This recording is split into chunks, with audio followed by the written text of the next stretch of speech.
Hello students, welcome to my YouTube channel.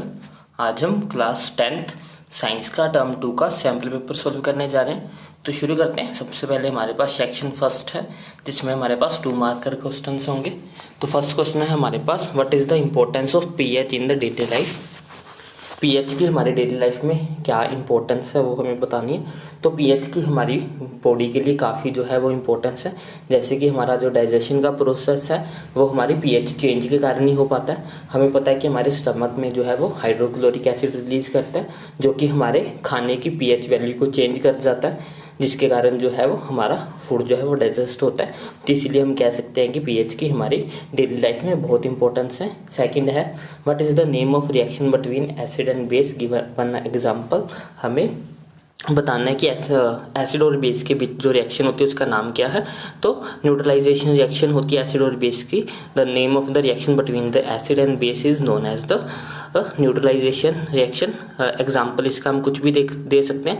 एक acid, for example हमारे पास HCl acid है, इसको हम रिएक्ट करवाएंगे NaOH बेस के साथ, तो हमारे पास जो है वो सोडियम क्लोराइड सोल्ट बनेगा, साथ में हमारे पास इसमें वाटर बनेगा। तो ये हमारा एग्जाम्पल हो गया न्यूट्रलाइजेशन रिएक्शन का, जो कि एसिड और बेस के बीच में होती है।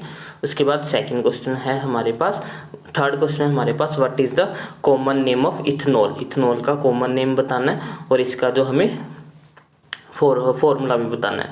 तो इथेनॉल का कॉमन नेम है हमारे पास इथाइल अल्कोहल। इथाइल अल्कोहल ये इसका कॉमन नेम है और इसका जो फॉर्मूला होता है वो होता है हमारे पास C2H5OH। ये हमारा इथेनॉल का फॉर्मूला है C2H5OH। नेक्स्ट है हमारे पास, state 2 ways to prevent the rusting of iron. Iron को हम जंग लगने से कैसे बचा सकते हैं। तो आयरन को जंग लगने से बचाने के लिए हम उस पर पेंट कर सकते हैं, ऑयल लगा सकते हैं, उस पर गैल्वेनाइजेशन के प्रोसेस की हेल्प से भी हम उसको रस्टिंग से बचा सकते हैं, ग्रीस लगा के उस पर भी हम उसको रस्टिंग से बचा सकते हैं। गैल्वेनाइजेशन एक प्रोसेस होता है जिसके अंदर हम आयरन के ऊपर जिंक की लेयर को जो है वो डिपॉजिट करवा देते हैं। नेक्स्ट क्वेश्चन है sixth question, what happens at the synapses between the two neurons. हमारे जो न्यूरॉन्स होते हैं उनके बीच में छोटा सा एक गैप होता है, उन गैप्स को हम सिनेप्सिस बोलते हैं। सिनेप्सिस का काम होता है एक न्यूरॉन से दूसरे न्यूरॉन्स तक मैसेज को ट्रांसमिट करना, जो कि न्यूरो ट्रांसमीटर की हेल्प से जो है वो मैसेज को ट्रांसफर करते हैं एक न्यूरॉन से दूसरे न्यूरॉन के बीच में। तो सिनेप्सिस गैप है जो कि न्यूरॉन के बीच में होता है। सिनेप्सिस का काम होता है कि वो मैसेज को एक न्यूरॉन से दूसरे न्यूरॉन तक लेके जाते हैं with the help of neuro transmitter की हेल्प से। नेक्स्ट हमारे पास सेक्शन 2 में जो है वो 3 मार्क्स के क्वेश्चन है। पहला क्वेश्चन है हमारे पास, why do acid not show the acidic behaviour in the absence of water. हमें बोला है कि जो एसिड वो पानी के बिना जो है वो एसिडिक बिहेवियर शो नहीं करते हैं। उसका कारण हमें बताना। उसका कारण ये है कि जब वो नॉर्मल स्टेट में होते हैं, जैसे कि अगर वो HCl है तो वो आपस में जुड़े होते हैं कोवलेंट बॉन्ड की हेल्प से, जिससे H जो है वो रिलीज नहीं हो पाता।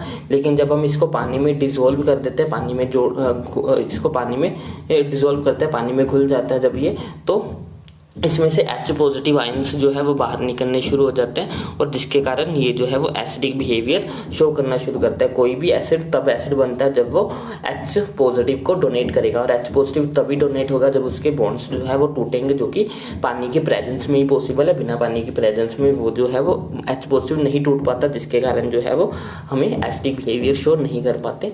नेक्स्ट क्वेश्चन है हमारे पास, What is hydrogenation? What is its industrial application? Hydrogenation क्या है। हाइड्रोजनेशन होती है addition of hydrogen ion to the unsaturated compounds. जब हम किसी अनसैचुरेटेड कंपाउंड में हाइड्रोजन को ऐड कर देते हैं तो इस प्रोसेस को हम हाइड्रोजनेशन बोलते हैं।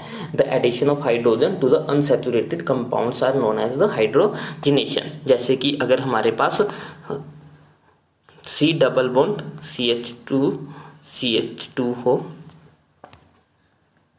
इसमें अगर हम हाइड्रोजन को ऐड कर दें, इसमें अगर हम हाइड्रोजन को ऐड करें तो ये हमारे पास क्या बन जाएगा। तो ये हमारे पास बन जाता है CH3। तो ऐसे हाइड्रोजन को ऐड करने का उसके कारण जो बीच में डबल बॉन्ड होता है, जो अनसैचुरेशन होती है वो खत्म हो जाती है और इसको हम हाइड्रोजनेशन बोलते हैं। इसका इंडस्ट्रियल जो यूज़ है वो ये है कि इससे को हम हमारे जो वनस्पति तेल वगैरह होते हैं उनको वनस्पति घी वगैरह बनाने में जो है वो यूज़ करते हैं। उसके बाद नेक्स्ट क्वेश्चन है हमारे पास, what is the role of saliva in the digestion of food, what is the name of the enzyme present in the saliva. हमें बताना है कि जो सलाइवा होता है उसका हमारे डाइजेशन में क्या रोल है और इसका जो ही सलाइवे में जो एंजाइम प्रेजेंट होता है उसका नाम क्या है। तो सलाइवे का रोल है हमारे जो भी हम खाना खाते हैं उसको मॉइस्चर प्रोवाइड करना, उसको लुब्रिकेट करना। ऐसे अगर हम सूखा खाएंगे तो सूखा हमें निगलने में जो है वो मुश्किल होगी। तो सलाइवे का काम है कि जो भी हमने खाया उसको गीला कर देना, उसको लुब्रिकेट कर देना, ताकि हम उसको आसानी से स्वोलोड कर सकें, हम आसानी से उसको निगल पाएँ। तो सलाइवे का रोल यही है कि वो हमारे खाने को मॉइस्चर प्रोवाइड करता है और साथ के साथ उसको लुब्रिकेट कर देता है, अच्छे से ग्रीस कर देता है, ताकि वो हमारी फूड पाइप में से आसानी से निकल सके, हम उसे आसानी से निगल सकें। जो हमारा सलाइवा होता है उसमें अमाइलेज नाम का एंजाइम प्रेजेंट होता है जो कि फूड के स्टार्च को शुगर में कन्वर्ट करता है। अगर हम लगातार उसको खाने को चबाते रहें तो काफ़ी टाइम बाद जो वो हमें मीठा टेस्ट आना शुरू हो जाएगा। तो वो मीठा इसलिए होता है क्योंकि जो हमारे सलाइवा में अमाइलेज प्रेजेंट होता है वो क्या करता है, वो हमारी स्टार्च को शुगर में कन्वर्ट कर देता है, जिसके कारण हमें स्वीट टेस्ट आना शुरू हो जाता है। और इस एंजाइम को हम अमाइलेज के नाम से या फिर सलाइवा, तो जो सलाइवा में जो एंजाइम प्रेजेंट होता है वो अमाइलेज होता है। इसको या तो हम अमाइलेज भी कह सकते हैं या फिर हम इसको सलाइवरी एमाइलेज के नाम से भी जानते हैं। नेक्स्ट क्वेश्चन है हमारे पास, what are the changes seen in the girls at the time of puberty. Puberty के टाइम पे गर्ल्स में क्या क्या चेंजेस होते हैं वो हमें बताने हैं। तो पुबर्टी में क्या क्या चेंजेस होते हैं, enlargement of the their breast, उनकी जो ब्रेस्ट होती है उनका साइज इंक्रीज होना शुरू हो जाता है। अपीयरेंस ऑफ एलेक्सरी हेयर्स, उनकी हेयर्स आने शुरू हो जाते हैं। Beginning of the menstrual cycle, उनका जो मेंस्ट्रुअल साइकिल है, उनको जो पीरियड्स है वो आने शुरू हो जाते हैं। Darkening of the skins of the nip. Next question है हमारे पास, how is the sex of the child determined in the human beings. इंसानों में जो है वो बच्चे का सेक्स डिटरमाइन कैसे होता है। The sex of the child depend upon male gamete. Human female have the similar sex chromosome XX and produce only one type of ova, while the male have the dissimilar chromosomes XY and produce the two kinds of gamete, one with the X and one with the Y chromosomes। तो जो हमारे humans होते हैं उनके अंदर जो बच्चे का सेक्स होता है वो पूरी तरह से मेल पे ही डिपेंड करता है, उसके फादर पे ही डिपेंड करता है, क्योंकि जो फीमेल्स होते हैं फीमेल्स में सिर्फ एक ही तरह के सेक्स क्रोमोसोम्स होते हैं XX टाइप के, और जो मेल्स होते हैं उसमें दो तरह के क्रोमोसोम्स होते हैं और X और Y। If the male gamete carrying the X chromosome fertile the ovum, the sex of the child will B female. अगर मेल गैमेट जो है वो X क्रोमोसोम रिलीज करता है और वो फीमेल के X के साथ जाके मिलता है, तो उससे जो है जो बच्चे का बर्थ होता है वो बच्चा जो है वो एक लड़की होती है। However if the male gamete carrying the Y chromosome fertile with the egg, the sex of the child will be male. अगर जो मेल का Y क्रोमोसोम अगर वो जाके फादर के मदर के X क्रोमोसोम के साथ मिलता है तो उससे जो बच्चा होता है वो हमारा फीमेल होती है, उससे जो है वो फीमेल चाइल्ड होता है। अगर मेल का X फीमेल के X के साथ मिलेगा तो जो है वो गर्ल होगी। अगर मेल का Y और फीमेल का X आपस में मिलेगा तो उससे जो है वो बॉय जो है वो पैदा होगा। नेक्स्ट है हमारे पास सेक्शन 3, 3 क्वेश्चन है, हर क्वेश्चन जो है वो 4-4 नंबर का। फर्स्ट है कि what is the name of the finger like projections on the lining of the small intestine, what is its function. तो स्मॉल इंटेस्टाइन के छोटे छोटे जो फिंगर लाइक स्ट्रक्चर्स होते हैं उनको क्या नाम है, उनको क्या कहते हैं और उनका फंक्शन क्या है, ये हमें बताना है। तो जो फिंगर लाइक प्रोजेक्शंस होती है स्मॉल इंटेस्टाइन में उनको हम विलीज बोलते हैं, विलीज के नाम से जानते हैं उनको। इनका फंक्शन क्या होता है, इनका फंक्शन होता है सरफेस एरिया को इंक्रीज करना। स्मॉल इंटेस्टाइन का एरिया इंक्रीज करते हैं, जितनी ज़्यादा विलीज होंगे उतना ज़्यादा एरिया होगा, और जितना ज़्यादा एरिया होगा उतना ज़्यादा खाना जो है वो एब्जॉर्ब हो पाएगा। तो मेनली इनका जो फंक्शन है वो है सरफेस एरिया को इंक्रीज करना, ताकि ज़्यादा से ज़्यादा खाना इसके ऊपर एब्जॉर्ब हो सके। इसका प्री पार्ट है हमारे पास, what is the importance of platelets in the blood. तो प्लेटलेट्स का जो फंक्शन है वो है ब्लड क्लोटिंग को इंक्रीज करना।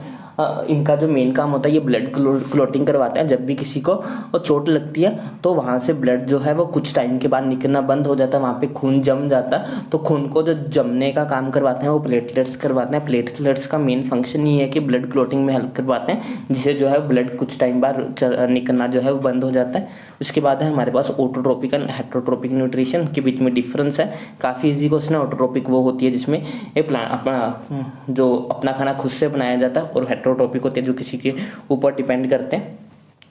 एरोबिक और अनारोबिक में हमें जो है डिफरेंस बताना है। एरोबिक जो है वो एयर की प्रेजेंस में होती है, अनारोबिक जो है वो एयर की एब्सेंस में होती है। एरोबिक में जो हमारा प्रोडक्ट होता है वो वाटर और हमारी कार्बन डाइऑक्साइड बनती है, और जो हमारी उस अनारोबिक होती है उसमें अल्कोहल्स बनती हैं साथ में हमारे बाई प्रोडक्ट में। तो ये डिफरेंस है हमारे एरोबिक और अनारोबिक में। उसके बाद difference between metal and non metal में उनके केमिकल बेसिस, केमिकल प्रॉपर्टीज़ के बेस पे उनमें डिफरेंस बताना है हमें। तो मेटल्स जो होते हैं वो इलेक्ट्रोपॉजिटिव होती है नेचर में, और जो हमारी नॉन मेटल्स होते हैं वो इलेक्ट्रोनेगेटिव हो सकते हैं, वो इलेक्ट्रॉन को गेन कर सकते हैं। जैसे कि क्लोरीन जो है वो इलेक्ट्रॉन को गेन करके अपना ऑक्टेट कंप्लीट करती है, और सिमिलर जो सोडियम है जो कि एक मेटल है वो इलेक्ट्रॉन को लॉस करता है। जो मेटल्स होते हैं वो बेसिक ऑक्साइड्स बनाते हैं, और जो हमारे नॉन मेटल्स होते हैं वो हमारे एसिडिक ऑक्साइड्स बनाते हैं। मेटल्स जो है वो हाइड्रोजन को डिस्प्लेस कर सकते हैं, लेकिन जो नॉन मेटल्स होती हैं वो ऐसा नहीं कर सकती हैं। मेटल्स के पास स्ट्रॉन्ग टेंडेंसी होती है इलेक्ट्रॉन को लूज करने की, इसीलिए वो रिड्यूसिंग एजेंट्स होते हैं। और नॉन मेटल्स के पास स्ट्रॉन्ग टेंडेंसी होती है इलेक्ट्रॉन को एक्सेप्ट करने की, इसीलिए वो स्ट्रॉन्ग ऑक्सीडाइजिंग एजेंट्स होते हैं। ये मेटल्स जो है वो हाइड्रोजन को डिस्प्लेस कर सकती हैं, सल्फ्यूरिक एसिड में से ये हाइड्रोजन को डिस्प्लेस कर लेती हैं, लेकिन जो नॉन मेटल्स हैं वो ऐसा नहीं कर सकती हैं। नेक्स्ट क्वेश्चन है हमारे पास, what is ionic compound, why ionic compounds conduct electricity in aqueous solution और द मोल्टन स्टेट ओनली। पूछा कि आयनिक कंपाउंड्स क्या होते हैं, ऐसे कंपाउंड्स जिनमें जो इलेक्ट्रोस्टैटिक फोर्सेस से बंधे होते हैं, ऐसे मोलिक्यूल जिनके बीच में इलेक्ट्रोस्टैटिक फोर्सेज ऑफ अट्रैक्शंस होती हैं, उनको हम आयनिक कंपाउंड्स बोलते हैं। इनमें हमारे पास जो है एक कैटायन होता है और एक अनायन प्रेजेंट होता है। Ionic compound is the chemical compound of the ions held together by the electrostatic forces termed as the ionic bond. The ionic compounds are neutrals but consist of positive and the negative charge called as the cation and the anions. The ionic compounds conduct electricity when in the molten state or in the aqueous solution because their ions are free to move from one place to another. क्योंकि वो molten state में या aqueous state में ही जो है वो electricity को conduct करते हैं, उसका कारण यह है कि उस टाइम वो फ्री हो जाते हैं, मूव कर पाते हैं, और मूवमेंट के कारण जो है वो करंट पैदा होता है। नेक्स्ट क्वेश्चन है हमारे पास, what is the importance of variation, variation की क्या इंपॉर्टेंस है। तो it helps species to survive, ये किसी भी जो स्पीसीज को सर्वाइव करने में हेल्प करती है। It help us to determine who is who, ये हमें जो है इसमें बात करते हैं कि उसमें क्या इवॉल्व हुआ है, किससे क्या बना है वो। It helps to organise to adapt their environment, ये जो है वो किसी भी ऑर्गेनिज्म को उसके एनवायरनमेंट में अडेप्ट करने में हेल्प करती है। अगर वेरिएशंस नहीं होंगी तो कोई भी ऑर्गेनिज्म जो है बदलते हुए एटमॉस्फेयर में अपने आप को जो है वो एडजस्ट नहीं कर पाएगा। अगर वो बदलते हुए एटमॉस्फेयर में अपने आप को एडजस्ट करना चाहता है तो उसमें जो है वो वेरिएशंस होनी जरूरी है। वेरिएशंस जो है वो किसी भी स्पीसीज को परफेक्ट बनाती है, उसको बीमारियों से लड़ना सिखाती है ताकि वो अपने आप को सर्वाइव कर सके ज़्यादा से ज़्यादा लंबे टाइम तक, वो अपने शिकारियों से बच सके, उसको जो भी बीमारियां आती हैं उसके खिलाफ उसको स्ट्रॉन्ग बनाने का काम करते हैं वेरिएशंस। नेक्स्ट है हमारे पास, what is vegetative propagation. Vegetative propagation क्या होती है। Vegetative propagation is a formation of new plants from the vegetative parts of the plants like the leaves, roots, stems, birds etcetera. किसी प्लांट के किसी part से नया प्लांट उगाना, उसको हम जो है वेजिटेटिव प्रोपेगेशन बोलते हैं। नेक्स्ट क्वेश्चन है हमारे पास, how is the process of pollination different from the fertilisation. Pollination और फर्टिलाइजेशन में क्या फर्क है। पोलिनेशन जो है वो एक एक्सटर्नल प्रोसेस है और फर्टिलाइजेशन जो है वो एक इंटरनल प्रोसेस है। पोलिनेशन में जो है पोलन ग्रेन्स का ट्रांसफर होता है from the male to the female part of the flower. It involves the जो फर्टिलाइजेशन होती है उसमें जो है मेल और फीमेल सेल्स आपस में जो है वो फ्यूज करते हैं।